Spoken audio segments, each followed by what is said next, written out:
Laura began unpacking her suitcase and wondered when her husband Sean would arrive. He surprised her with a cruise to the Bahamas to rekindle their marriage. Speaking of surprise, he had only told her about it last night. All she had to do was pack her bags. Sean had cleared some vacation time at her job and informed both of her parents. The only thing she hadn't been able to do beforehand was to call James, her lover. Laura was glad that soon all the hiding and lying would be over. Her affair with James was over. It was time, considering the likelihood that she and Sean would soon have a child. She was glad, however, that she had managed to have an affair before the baby was born. It was a one-off, first and last affair to confirm her attraction to other men. Reflecting on it, she wondered why she had agreed to date James in the first place. He was handsome and charming, and the sex had been arousing at first, but the love hadn't been. At one time, she had believed that there had to be an element of love to justify the need to have a lover. Now she was forced to admit that it was just lust. The sex was good, but definitely not worth risking her marriage. Thank goodness they'd been careful. Neither Sean nor James's wife Donna had found out anything. Better to end it now and not tempt fate again. Laura hoped that Sean had been truthful when he'd said he was ready to have children after the cruise. Having children was one reason, though not the main one, for getting married. She wanted to be a mother so badly. Mentally, she remodeled the guest room twice, once for a boy and once for a girl. The best part of her life was about to begin. She was so happy. The sound of the key coming through the door sent a flutter through Laura's heart. She planned to greet Sean with the tightest hug and the most passionate kiss she was capable of. When the door opened, she exhaled. "James, you can't come in. Sean will be here any minute. Get out!" "Laura!" James shouted. "Laura, what are you doing here? Donna should be here soon. This is our quarters." Neither of them seemed to know what to do except tell the other to get out. After a few agonizing seconds, James smacked himself on the head and said, "Oh shit, now I get it. This is supposed to be our quarters, yours and mine." "What are you talking about? Don't you understand?" "They found out. For some reason, your husband and my wife decided to give us a lover's cruise, perhaps as a parting gift to our marriages." "No, it can't be. It doesn't make any sense. Sean told me that he had arranged this cruise, and he said he had to meet me late because of one last business detail. He told me that this cruise was a way to strengthen our marriage and prepare for having children." Donna told me the same thing, almost verbatim. Something about the way she told it to me sounded a little off. Now I know why. "Are you sure? What if they show up?" "Show me your ticket." After studying the piece of paper, James explained, "Look, we're booked in the same cabin. You can wait before you unpack if you want to see if Sean comes, but I think we're screwed. I'm calling Sean. This must be some kind of crazy mistake." She dialed the number, but got nothing. A second try yielded the same results. Damn it. The phone company must still be updating them. That's why I didn't call you last night. "Who told you the phones were down?" Sean. Guess what Donna told me last night when I said I needed to call someone? The phones probably don't work because they cut us off from the phone plan. They knew we'd try to call each other. That can't be right. I was going to end our affair after the cruise. I want my husband and my marriage. I want to have children, Sean's children. Quick, let's get off the boat. It's too late. The ship has already left the dock. We've got a couple days to get to our first port. I'll disembark there and go home. I'll beg him not to do anything stupid." "How will you get home?" "I'll catch the return flight." "And how will you pay for it?" "With a credit card, of course." "So you're assuming our credit cards are valid?" "I hadn't thought of that. Of course, he's not that sneaky." "Go to the treasurer's office and see if you can charge anything. I'll go with you and check mine, too." Their trip to the bursar's office confirmed James's prediction. Their credit cards were declined. They went online and found that half of their joint accounts had been cut off. ATM cards could have provided access to the joint accounts had they not been canceled. The treasurer allowed them to call their spouses, but both received a number no longer in service message. "So, Laura, how much cash do you have?" "About $300. "You?" "About $250. It doesn't look like we're going to be doing any side trips. I think we're stuck until the end of the cruise. I assume you have a return ticket." "I do." "What am I supposed to do now? This is going to be the worst week of my life. How could I have been so stupid?" Well, we can enjoy the cruise. No one knows what's in store for us. All I want to do is cry and think about getting my husband back. That's fine. I'll unpack and go see what I can do for free. You don't think we're going to share a cabin, do you? Laura, we've been having sex for months when we thought our spouses didn't know anything. What's so special about sharing a room when they know? Well, maybe Sean would be more forgiving if I told him we didn't share a stateroom on the cruise. You really are delusional.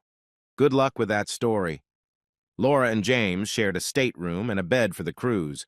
Laura agreed to snuggle with James on the nights he stayed in the stateroom, but no sex. He found another woman who invited him to her cabin for a couple nights. Laura did nothing but eat, sleep, cry, and prepare her speech when she saw Sean. She expressed optimism about Sean's forgiveness. James rolled his eyes instead of laughing at her naivete.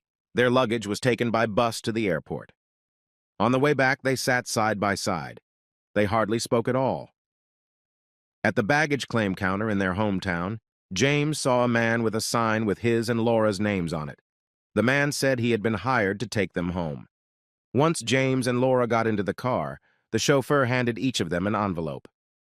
"You've been served. I thought you were the driver." "That too. I was paid to drive you around and serve you. You must read the letters from your spouses. I'll take you both to 1353 Westwood Avenue." "That's my house," James said. "What about the lady?" "I was told to take you both there. The answer may be in the letter." In each envelope was a letter with separate divorce petitions.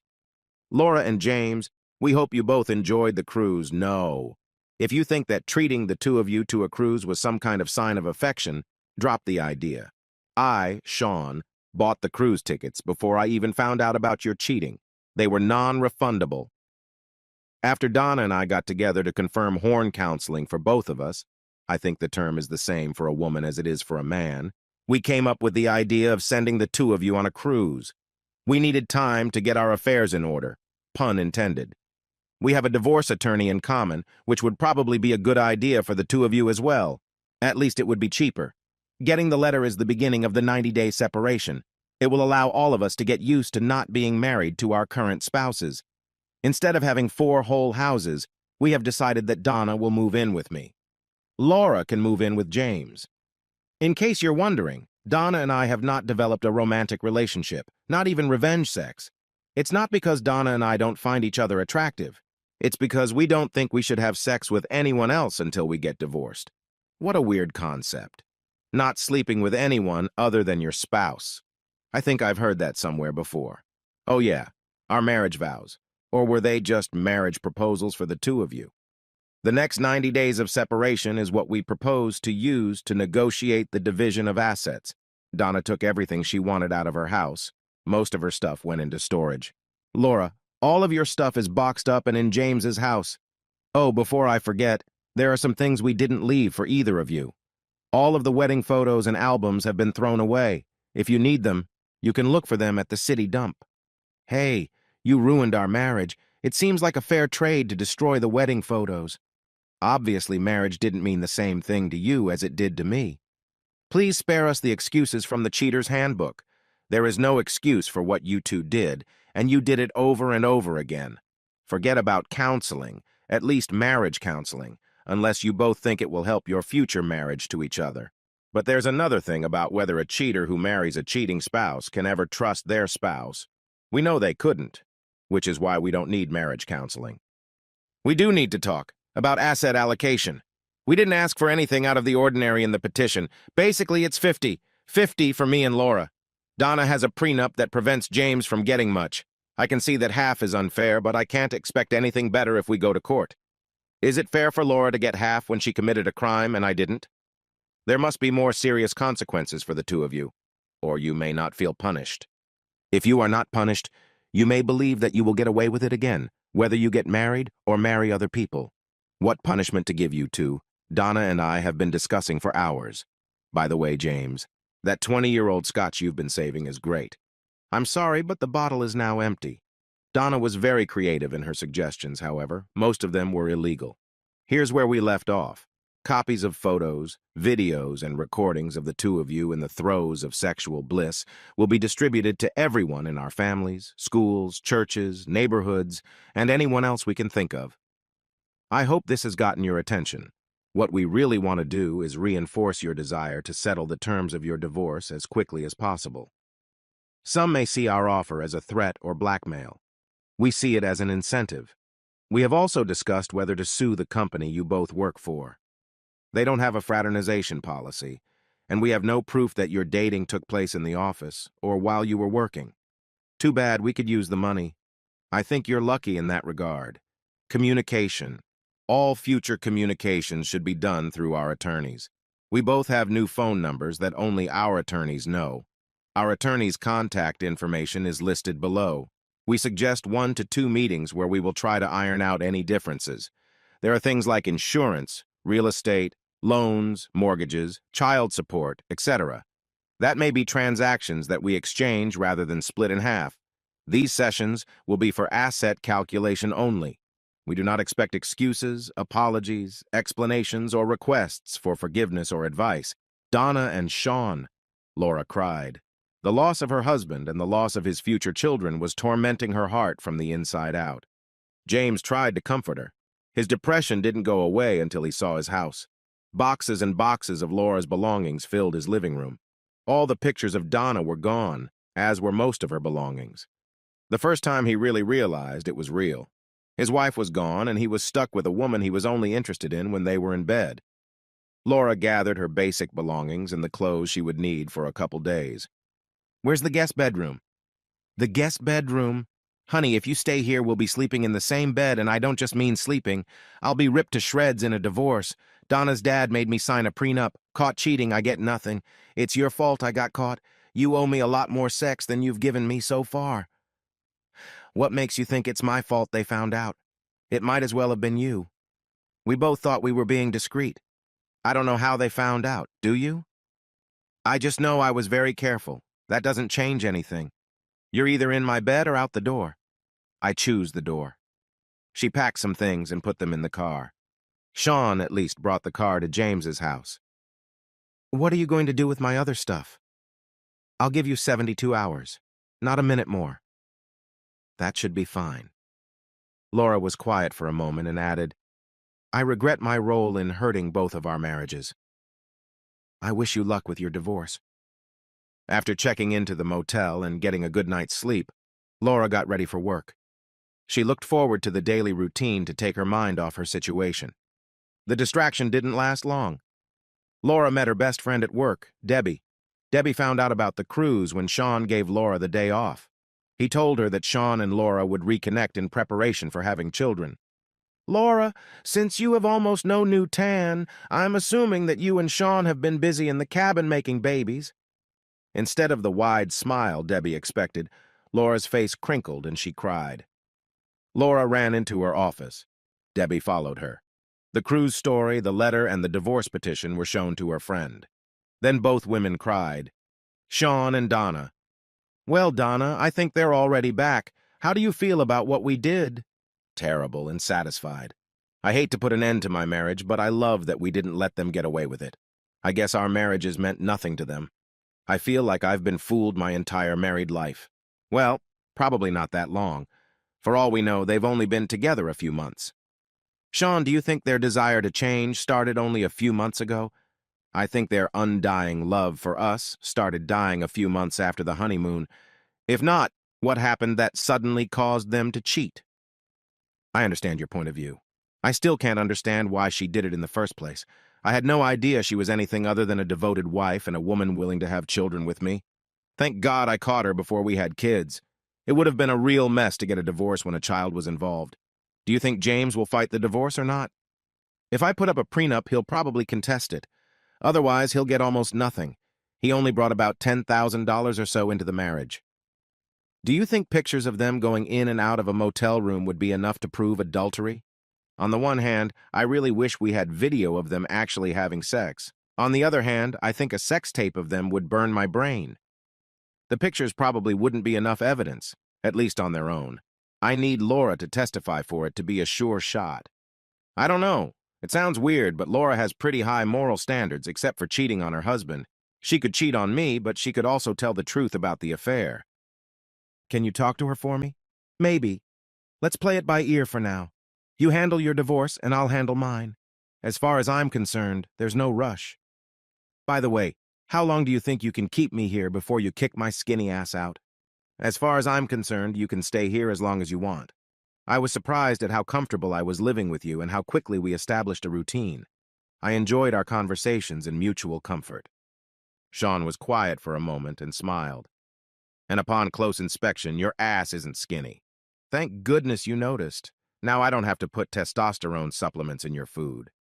I've been trying really hard to get you to give me a little lift.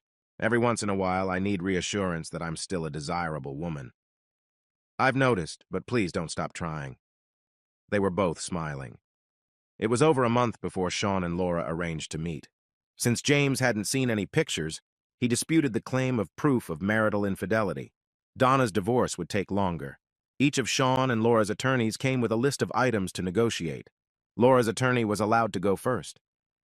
My client is asking that all checks and savings be divided equally between her and her husband. She proposes to keep the car and the loan to her. His name should be dropped from the title. In return, she offers to remove her name from the title of his car, and he will take the loan.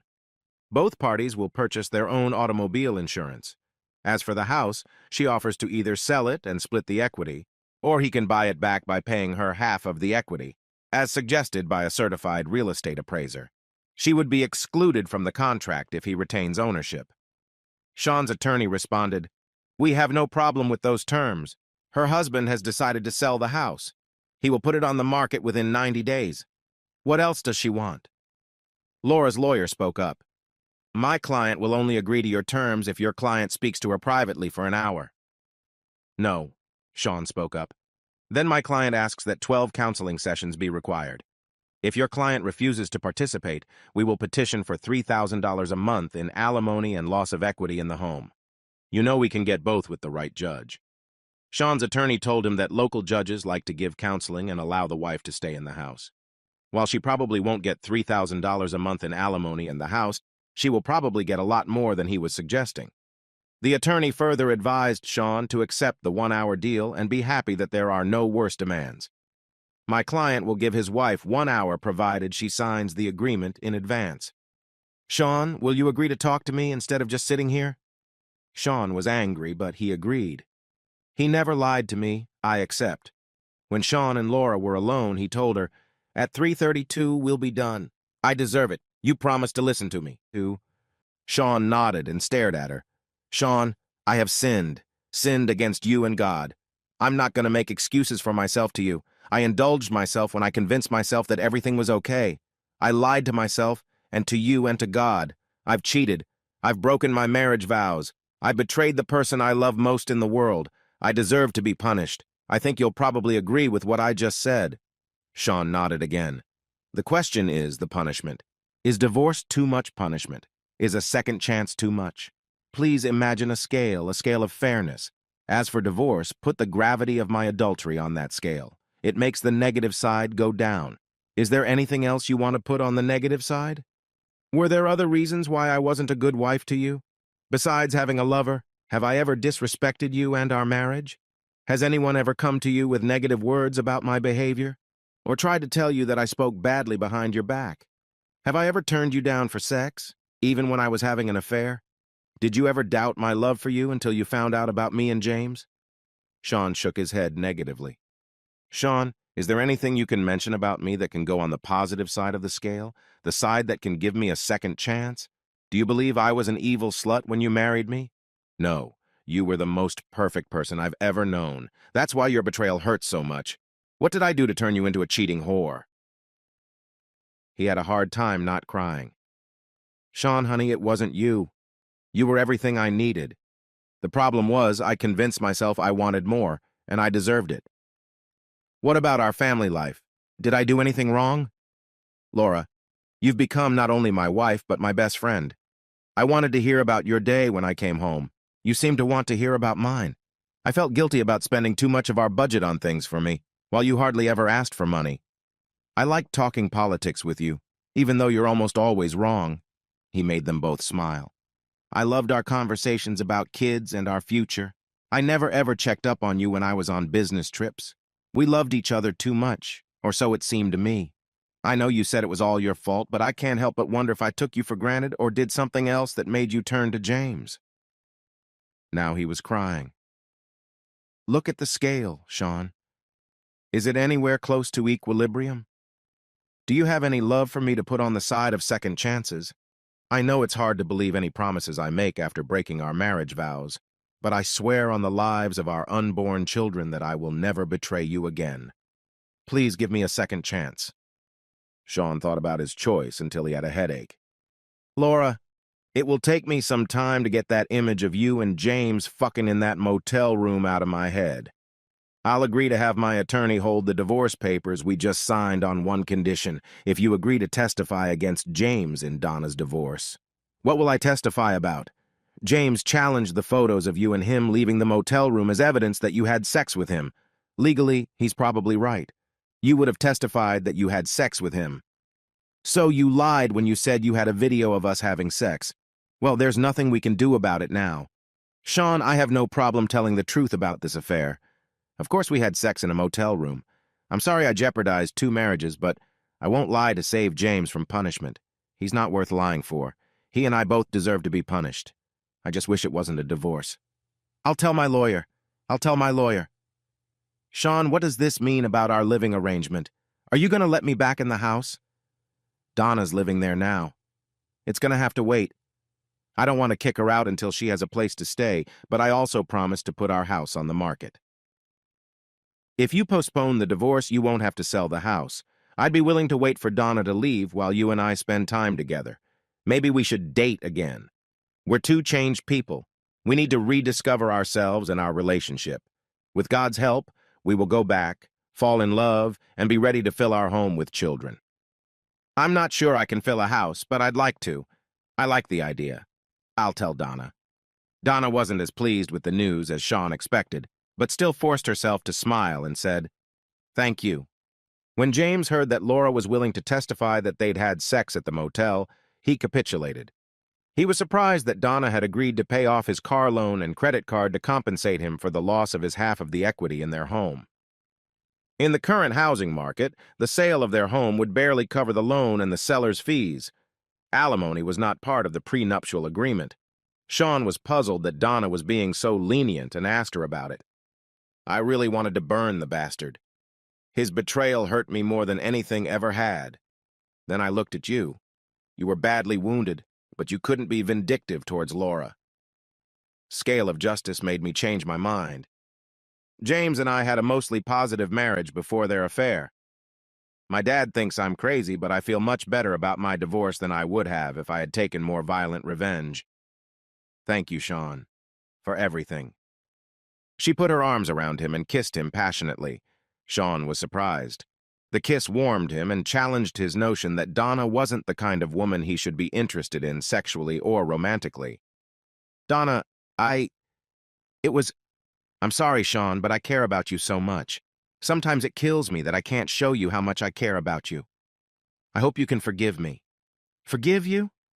I wanted to rip off your clothes and have sex with you. It's the horniest I've been since this whole thing started. Damn, girl, you sure know how to kiss." "So you want to try some more?" "More than anything.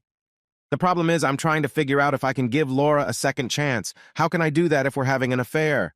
First of all, if we're dating, it's not an affair. Right now, we're both legally exempt from marriage vows. Second, who says you can't give me the first chance at the same time you give Laura the second?" Sean's logic and libido competed for control of his body parts. "I need time to think. I'm going to bed, alone, and see if I can fall asleep." Sean headed for the bed. The choice of options didn't get any clearer or easier. Donna knocked on the open door. She was wearing a nightgown that became transparent in the light of the hallway. "Sean, can I sleep next to you tonight? I'm having trouble sleeping. I promise to be good, please." Even though he knew it was a bad idea, he gave in. "Okay, if you promise." She slid into bed next to him and put her hand on his chest and her foot on his leg. Donna kissed his cheek. "Thank you." It took Sean a while to fall asleep. It was a restless sleep with many dreams. He was on a nude beach with Laura. They were drinking umbrella drinks on a mat under a palm tree. Laura looked at him with lust. She started kissing him and gradually made her way down to his genitals.